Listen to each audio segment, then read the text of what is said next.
તો રાજકોટમાં 150 foot road પાસે બિલ્ડિંગની આગમાં ગુનો દાખલ થયો છે. આગની ઘટનામાં 3 ડિલિવરી બોયનું મોત નીપજ્યું.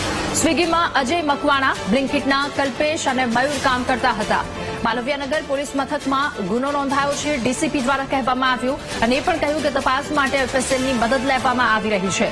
30થી વધારે લોકોને ફાયર વિભાગે બચાવ્યા. ફાયર એનઓસી હતું કે નહીં એ બાબતે તપાસ ચાલુ છે.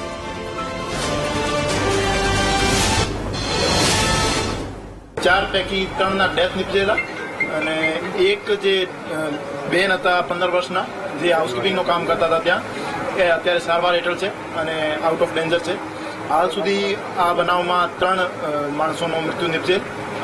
આ બાબતે માલવીયનગર પોલીસ સ્ટેશનમાં એક એડીનો બનાવ દાખલ કરી આગળની તપાસ હાથ ધરવામાં આવી છે. એક મૃતક અજયભાઈ મકવાણા હતા જે સ્વિગી ડિલિવરી બોય હતા અને સ્વિગીની ડિલિવરી માટે આવ્યા હતા.